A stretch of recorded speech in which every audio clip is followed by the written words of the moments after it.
এবছর তুমি ঢাকা সেন্ট্রাল ইউনিভার্সিটিতে বি ইউনিটে ভর্তি পরীক্ষায় অংশগ্রহণ করবা, কারণ ইতিমধ্যে তুমি বিভিন্ন পাবলিক বিশ্ববিদ্যালয়ে পরীক্ষা দিছো, আশা অনুরূপ রেজাল্ট হয় নাই। তোমার শেষ ভরসা হচ্ছে Dhaka central university. So Dhaka central university কিন্তু পুরোদমে পাবলিক ইউনিভার্সিটি হয়ে গেছে, 57তম পাবলিক ইউনিভার্সিটি। সো ডেফিনেটলি এখান থেকে তুমি ভালো একটা ফিডব্যাক পাবা, যেহেতু ঢাকার মধ্যে রয়েছে সব রকম সুযোগ সুবিধা পাবা। ঠিক আছে, যেহেতু তুমি 4-5 বছর পড়াশোনা করবে, 4-5 বছরের মধ্যে খুব ভালো একটা জায়গায় কিন্তু চলে যাবে। একটা সময় জগন্নাথ কলেজ ছিল, কিন্তু সেটা কিন্তু বিশ্ববিদ্যালয়ে রূপান্তর হয়ে গেছে, এখন আর কেউ কিন্তু জগন্নাথ কলেজ বলে না। সো ঢাকা সেন্ট্রাল ইউনিভার্সিটি কিন্তু ভালো একটা জায়গায় চলে যাবে। তোমরা যখন পড়াশোনা করবে 2-1 বছরের মধ্যে দেখবে যে ভালো উন্নতি করবে। সো সেই ক্ষেত্রে ঢাকা সেন্ট্রাল ইউনিভার্সিটি তুমি যদি একটা আসন সুনিশ্চিত করতে চাও, একটি আসন, কারণ এখানে কিন্তু প্রতিদ্বন্দ্বী কম থাকে, তাই তুমি যদি একটু ভালো করে গুছিয়ে প্রিপারেশন নিতে পারো, ঢাকা সেন্ট্রাল ইউনিভার্সিটি চান্স পাওয়া সম্ভব।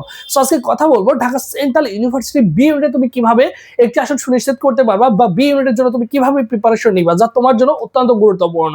আর যেহেতু ঢাকা সেন্ট্রাল ইউনিভার্সিটি নিয়ে অনেকদিন যাবত কাজ করছে, সো ডেফিনেটলি পরবর্তীতে তোমাদের কি করবো, ঢাকা সেন্ট্রাল ইউনিভার্সিটির প্রত্যেকটা সাবজেক্টের জন্য আলাদা আলাদা সাজেশন দিয়ে দিব কোন কোন জিনিসগুলো তোমাকে ফলো করতে হবে।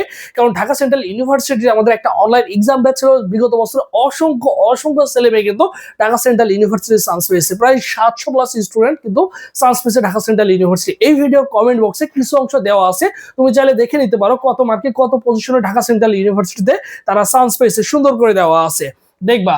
এখন দেখো ডিসিইউ ভর্তি প্রস্তুতি 2026 তুমি পরীক্ষা দিবা বি ইউনিট। এই বি ইউনিট হচ্ছে মূলত মানবিকের ইউনিট। ঠিক আছে, এখানে পরীক্ষা দিতে হলে এসএসসি এইচএসসি তে আলাদা তোমার কোনো জিপিএ শর্ত নেই। অনেকেই কোশ্চেন করে যে ভাইয়া আলাদা শর্ত আছে কিনা, আপাতত আলাদা কোনো শর্ত নেই।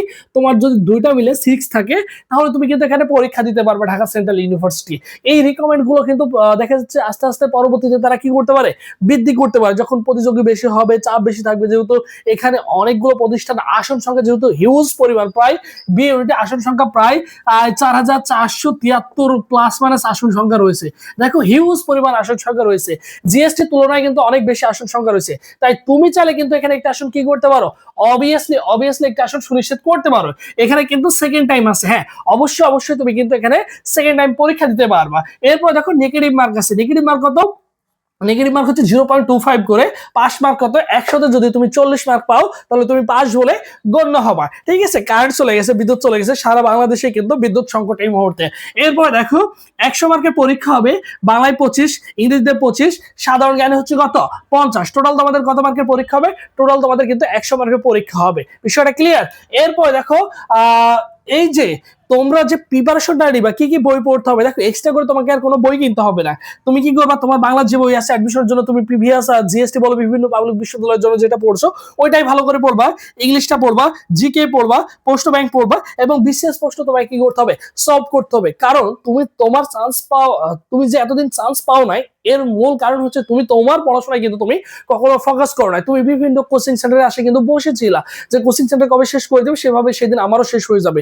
বাট এইভাবে যদি চিন্তা করো তাহলে তোমার কিন্তু এখনো চান্স হবে না। কারণ তুমি একজন শিক্ষার্থী, তুমি একজন ভর্তি যোদ্ধা, তোমার একটা নির্দিষ্ট প্ল্যান থাকা উচিত। সুন্দর করে গুছিয়ে তুমি কি করবা, অবভিয়াসলি সুন্দর করে একটা রুটিন তৈরি করবা, নিজের মতো করে সিলেবাসটা কমপ্লিট করবা। তোমার কোন সাবজেক্টে দুর্বল রয়েছে, কোন সাবজেক্টে তুমি কম নম্বর পাচ্ছ, সেই সাবজেক্টটাকে তুমি একটু গুরুত্বের সাথে দেখো, দেখবে যে অনায়াসে ভালো কিছু করতে পারবা।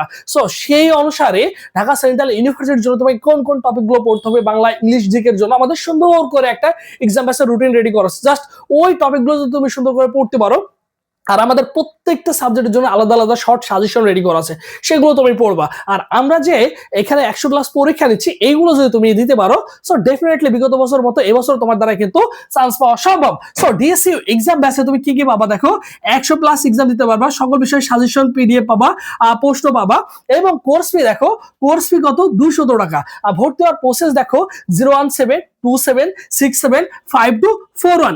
এই নম্বরে কি করবা, এই নম্বরে 200 টাকা বিকাশ বা নগদ সেন্ড মানি করে এই নম্বরে হোয়াটসঅ্যাপে নক করলে তোমাকে সকলের সাথে গ্রুপে অ্যাড করে দেওয়া হবে। এখান থেকে তুমি কিন্তু সব কিছু পেয়ে যাবা। ঠিক আছে, জাস্ট কি করতে হবে, 01727675241 এই নম্বরে 200 টাকা বিকাশ বা নগদ সেন্ড মানি করে তুমি জাস্ট উল্লেখ করবা যে ভাই আমি বি ইউনিটের, আমাকে বি ইউনিটের এক্সাম আছে, অ্যাড করে দেন, তাহলে তুমি কিন্তু সবকিছু পেয়ে যাবা। আর এটা হচ্ছে আমাদের অফিসিয়াল ফেসবুক পেজ, সবুজ চা লিখে ফেসবুক অপশনে সার্চ করলে আমাদের অফিসিয়াল ফেসবুক পেজ পেয়ে যাবা। এই পেজে এসএমএস করলে ভাই তোমাকে রেসপন্স করবে। সো যে কোনো প্রবলেম ফেস করলে অবশ্যই আমাদের সাথে যোগাযোগ করতে পারো, ঠিক আছে। আর পাস মার্ক কত, 100তে যদি 40 পাও তাহলে তুমি কিন্তু পাস করবে। আর মোটামুটি চান্স মার্ক যদি চিন্তা করো তাহলে 100তে মোটামুটি 50+ তোমাকে পেতেই হবে, তাহলে তুমি কিন্তু ঢাকা সেন্ট্রাল ইউনিভার্সিটি একটা সুনিশ্চিত করতে পারবা, ঠিক আছে। সো সবাই ভালো থাকো, সুস্থ থাকো, পরবর্তী আবারও তোমাদের সাথে দেখা হচ্ছে।